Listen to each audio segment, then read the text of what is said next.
there's not much use for them in the final vocal. They're just problematic. So if there's too much there, then it's boomy. So the difference is boom is a good word, boomy is a bad word apparently. And if there's not enough in 80 hertz or below, I would say that's great, wonderful. That means probably somebody used a high pass filter during recording, and that's great, good to go. I don't want it to be thin. We don't want to take out tons of frequencies, but like 80, 50 and below down in there, good riddance. I don't need you in my vocal.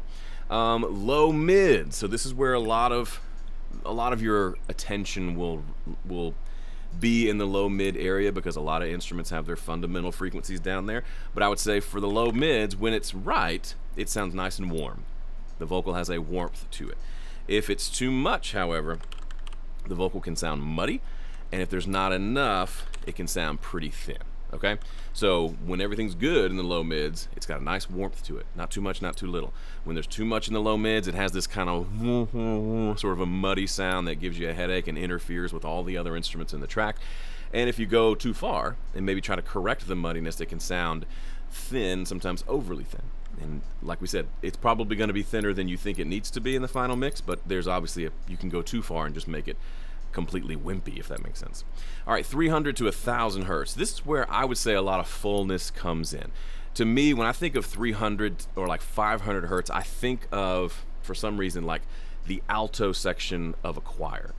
So if you have sung in choir before, you know the altos, the sopranos sing the highest, the altos are the female singers that sing lower, so they're just above the tenors. So I kind of think of it as like, ooh, like that's kind of mid-range to me, especially in like 500 to 800 hertz or so. And there's a lot of fullness and beauty there. Like imagine a choir without the altos. You lose so much of the fullness because they bring in that kind of right there in the middle, that mid-range. You could say for the tenors as well a little bit if they're singing super high. But with a tenor, when they sing that high, there's a lot more. They have to push a lot more, so it's a different tone, right, than an alto kind of singing in her natural range. So it's full sounding. If there's too much in the mid-range, then it kind of, to my ear, sounds kind of honky. It's a little bit like when you cover your mouth like this. You notice how you lose the highs and the lows in my voice when I do that, because my hand's literally blocking it, and it kind of almost sounds muffled, but it's more that wah, wah, wah, that mid-range that kind of becomes prominent when there's too much in the mids. So I find myself cutting in this area quite a bit, because that's usually something that I find in the vocal.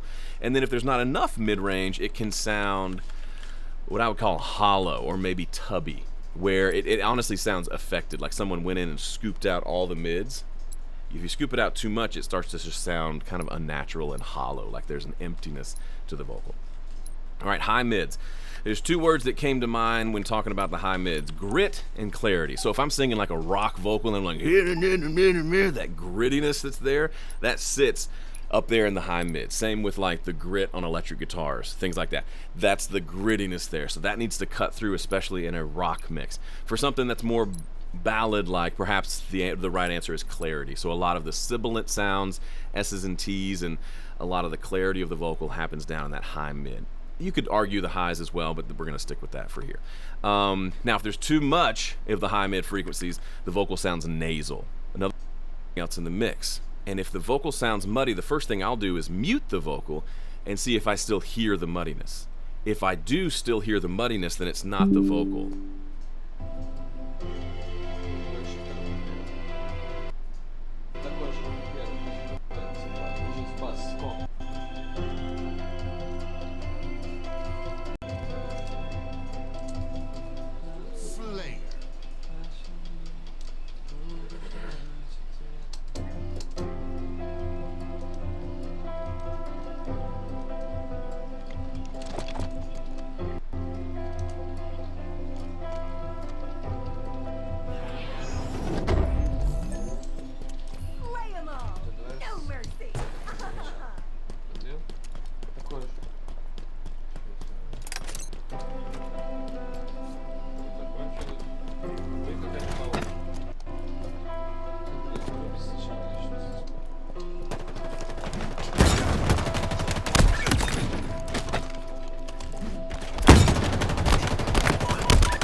That's bad.